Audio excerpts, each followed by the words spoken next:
ഹരിശ്രീ ഗണപതയേ നമ. അവിഘ്നമസ്തു.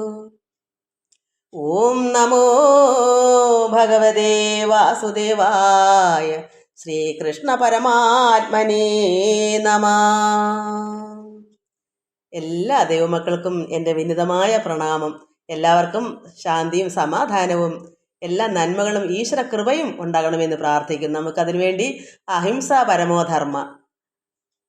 അഹിംസ എന്ന് വെച്ചാൽ ഒന്നിനെയും വാക്കുകൊണ്ടോ പ്രവൃത്തി കൊണ്ടോ മനസ്സുകൊണ്ടോ ഉപദ്രവിക്കരുത്. ഒരു വീട എറുമ്പിന് പോലും വരുത്തിക്കൂടാ.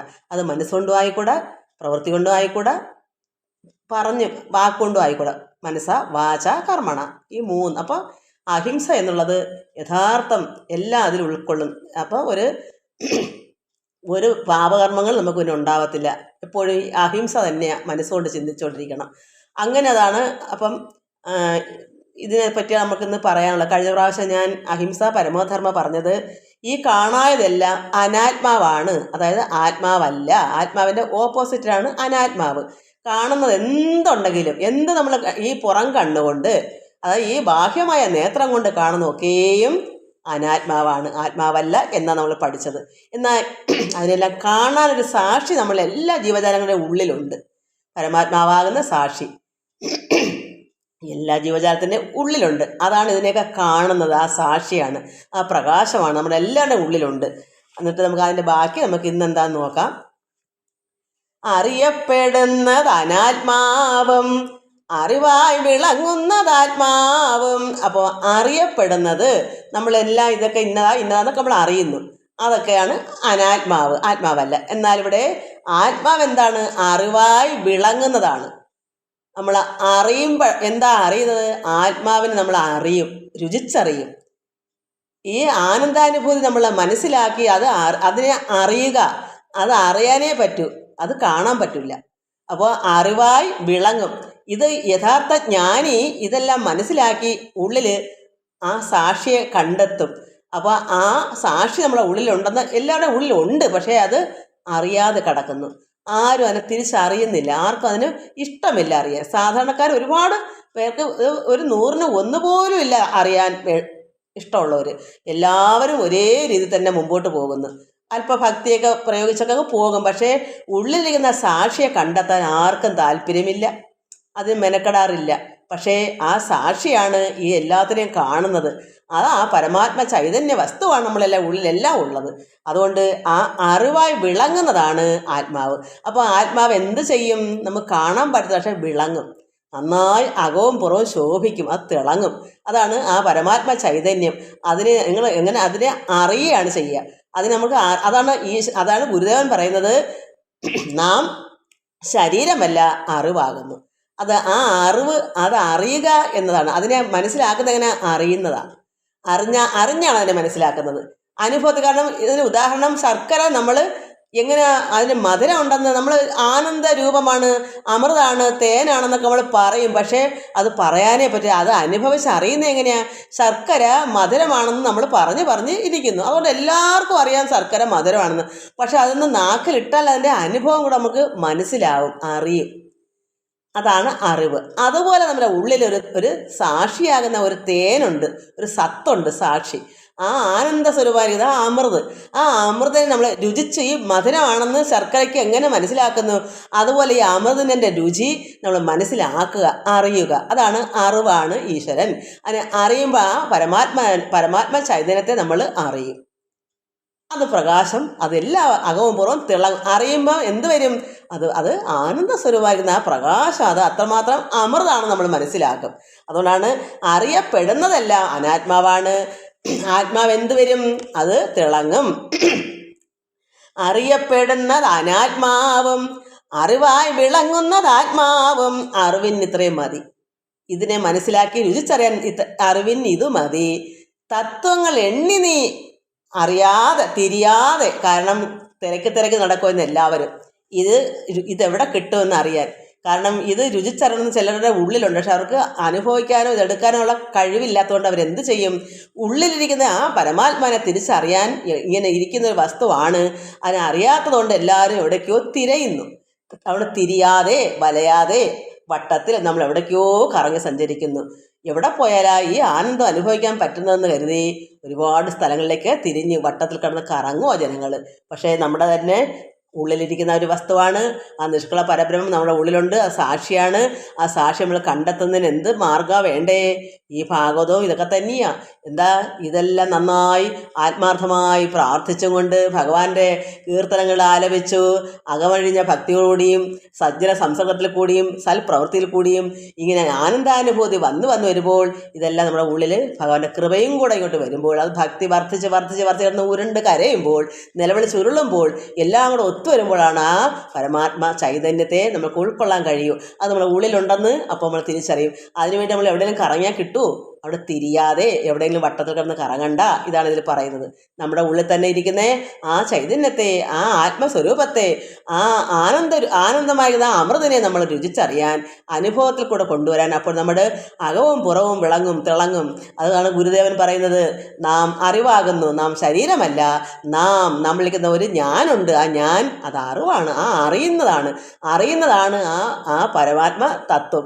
അതിനെ നമ്മൾ രുചിച്ചറിയുമ്പോഴാണ് എന്ത് ചെയ്യും? അപ്പോൾ എപ്പോഴും ഇടപെടാതെ നമ്മൾ പ്രകാശിച്ചു കൊണ്ടേയിരിക്കും. എപ്പോഴും നമ്മൾ ആ പരമാത്മത്തെ എങ്ങനെ കാണുക? രുചിച്ചറിയുക. ആനന്ദ സ്വരൂപത്തെ നമ്മൾ അനുഭവിച്ചറിയുക. ശർക്കര വായിലിട്ട് മധുരമാണെന്ന് അത് രുചി അറിയുന്നത് പോലെ ഒരു ഉദാഹരണം അതാണ്. ആ അനുഭൂതിയൊന്നും അല്ല, ഇത് വേറൊരു അനുഭവമാണ്. പക്ഷേ ഇവിടെ മധുരം എന്ന് പറഞ്ഞാൽ അതൊരു അനുഭവം, അതൊരു ആനന്ദ നിർവൃതി, അതൊരു അനുഭവമാണ്. അനുഭവിക്കുമ്പോഴാണ് അതിൻ്റെ ടേസ്റ്റ് മനസ്സിലാകുന്നത്. അതൊരു മത്താണ്.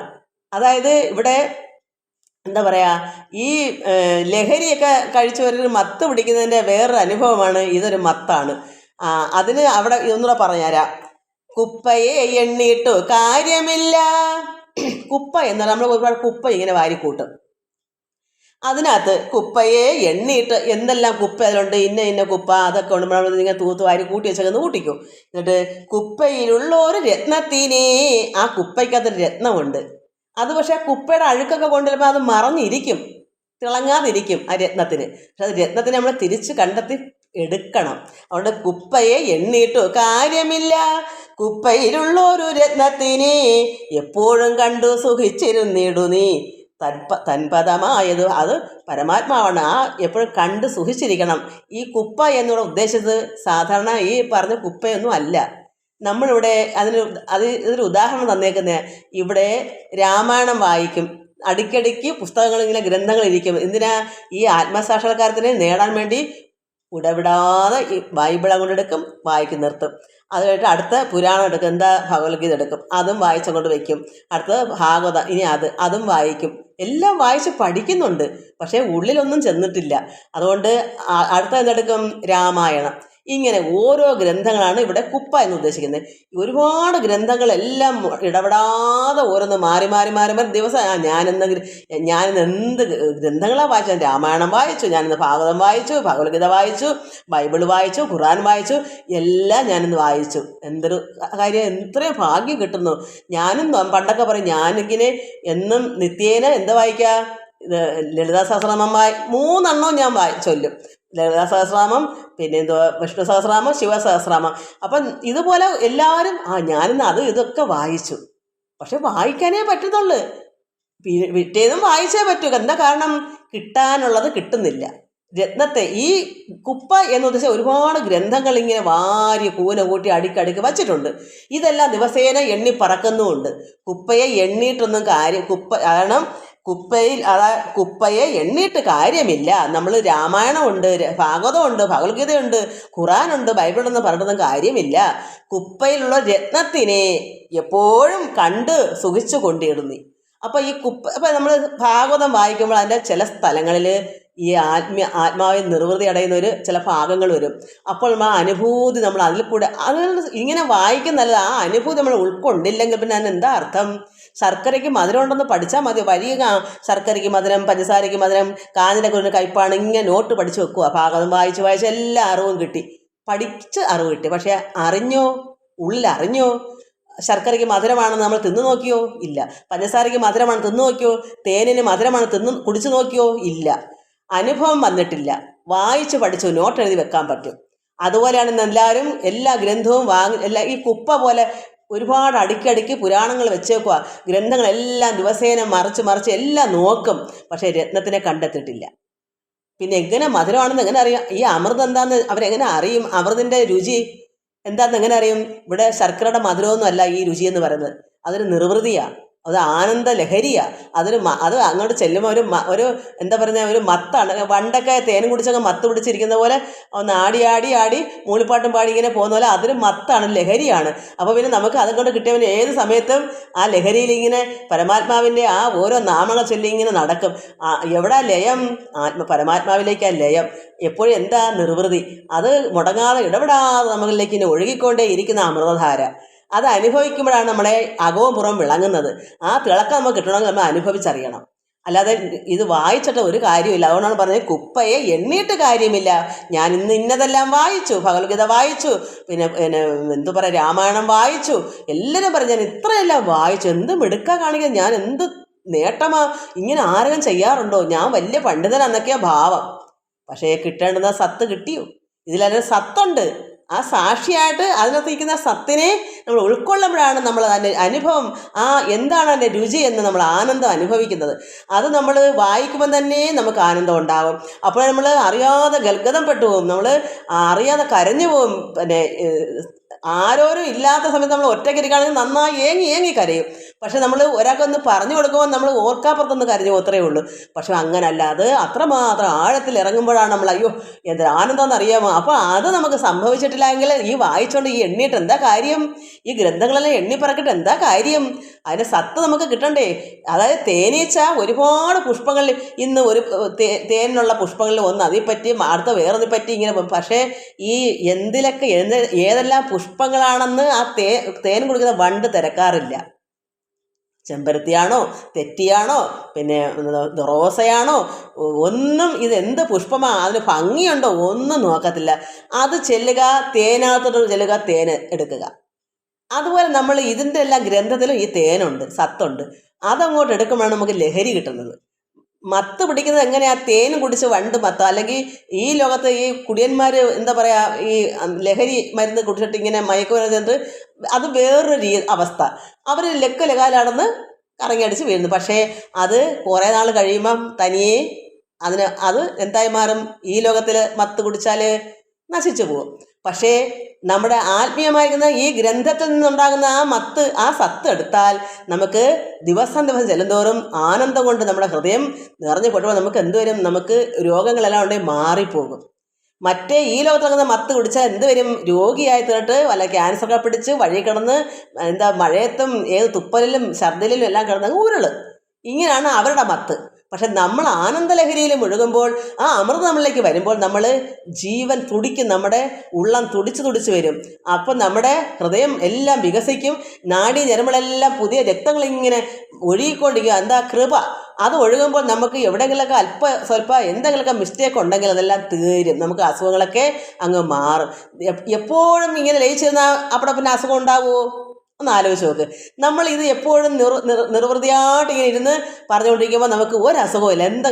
അപ്പോൾ അത് തുടരെ ആ ആനന്ദലഹരിയിൽ ഇങ്ങനെ ഇരുന്ന് നോക്ക്, ഒരിക്കലും മടുക്കത്തില്ല ഈ ആനന്ദം. പക്ഷെ കുടിയന്മാർ കള്ള് കുടിച്ചാൽ മടുക്കും. ഈ ലോകത്തുള്ള എല്ലാ സുഖത്തിനും മടുക്കും, ഒന്നും മുന്നോട്ട് പോകത്തില്ല, അല്പനേരത്തേക്കുള്ള. പക്ഷേ ഈ ആനന്ദലഹരി, ഈ പരമാത്മാവിൽ ലയിക്കുന്ന ആനന്ദലഹരി നമ്മുടെ മരണം വരെ നമ്മൾ ഒരേ രീതി ചെയ്താൽ നമ്മൾ മടുക്കത്തുമില്ല, അതിനൊരു മുഷിവുണ്ടാകത്തില്ല. അത് ആനന്ദം വർദ്ധിച്ചുകൊണ്ടേയിരിക്കും, നമ്മൾ പ്രകാശിച്ചുകൊണ്ടേയിരിക്കും, അകവും പുറവും പ്രകാശിച്ചുകൊണ്ടേയിരിക്കും. അതുകൊണ്ടാണ് കുപ്പയെ എണ്ണിയിട്ടൊന്നും കാര്യമില്ല മക്കളെ, വായിച്ചുകൊണ്ട് യാതൊരു ഫലവുമില്ല. അതിലുള്ളൊരു രത്നത്തിനെ, അതിൻ്റെ യഥാർത്ഥ സത്ത്, ഈ തേൻ എങ്ങനെ വണ്ടെടുക്കുന്ന പുഷ്പത്തിൽ എല്ലാം അതിന് ഒരു പുഷ്പത്തിൽ നിന്നും പോലെ ഒരുപാട് പുഷ്പത്തിലെ തേൻ കുടിക്കുമ്പോഴേ അതിന് മതിയാവും. അതുപോലെ നമ്മളും നമുക്ക് മതിയാവുന്നത്തോളം എന്ത് തേനും എടുക്കാം.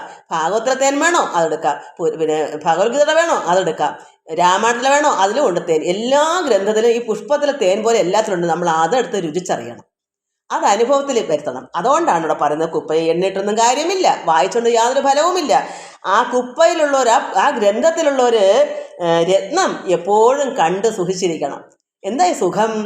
അത് വായിക്കുമ്പോൾ തന്നെ നമ്മൾ ആനന്ദം അനുഭവിച്ചുകൊണ്ടേയിരിക്കും. അതൊരു ലഹരിയാണ്. അതാണ് സുഖം. അത് പണ്ടങ്ങനെ തേൻ കുടിച്ച് സുഖം പറ്റുന്ന അതിൻ്റെ കണക്ക് വേറൊരവസ്ഥയാണ്. അതൊരു എന്താ പറയുന്നത്, അത് ആത്മാനന്ദാനുഭൂതിയാണ്, അതൊരു ആനന്ദ ലഹരിയാണ്, അതൊരു മത്താണ്. അതുകൊണ്ട് എപ്പോഴും കണ്ട് സുഖിച്ചു കൊണ്ടിരുന്നു ആ സുഖം നമ്മൾ കൊള്ളുമ്പോൾ എന്തുവരും? തൻപദമായത്. അതാണ് യഥാർത്ഥ പദം, പരമാത്മാവ്. ആ അറിവാണ്, ആ ആനന്ദാനുഭൂതിയാണ്, ആ ജ്ഞാനമാണ്, ആ ചൈതന്യമാണ്, ആ പ്രകാശമാണ് തൻപദം, പരമാത്മാവ്. അതാകുന്നു.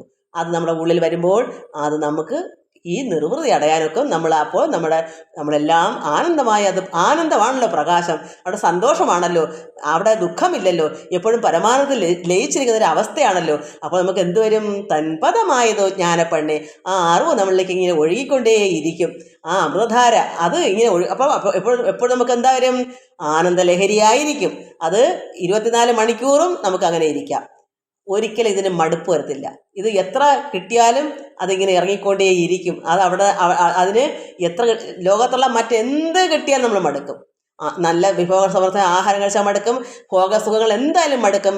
അത് അല്പനേരത്തേക്ക് ഉള്ളതാനും. പക്ഷേ ഇതങ്ങനല്ല, എപ്പോഴും ഇടപെടാതെ ഇരിക്കുകയും ചെയ്യും, ആനന്ദലഹരിയിൽ നമുക്ക് നിറയുകയും ചെയ്യാം. ഇതാണ് ഇന്നത്തെ അഹിംസ പരമോധർമ്മം. എല്ലാവർക്കും നമസ്കാരം. അതുകൊണ്ട് ഈശ്വരനെ നമുക്ക് മനസ്സിലാക്കണമെങ്കിൽ നമ്മൾ ഇങ്ങനെ എല്ലാം ആയിത്തീർന്ന് അറിയുമ്പോഴാണ്. അതാണ് അറിവാണ് പരമാത്മാവ്, ഈശ്വരൻ. നമ്മൾ അത് ചിന്തിച്ചിട്ട് മനസ്സിലാക്കിയിട്ട് ഈ സത്തിനെ എല്ലാം നമുക്ക് വായിക്കാം. ആ സത്ത് നമുക്ക് ഉൾക്കൊള്ളുമ്പോൾ അതിനകത്ത് ആ ലഹരി നമ്മളാകണം.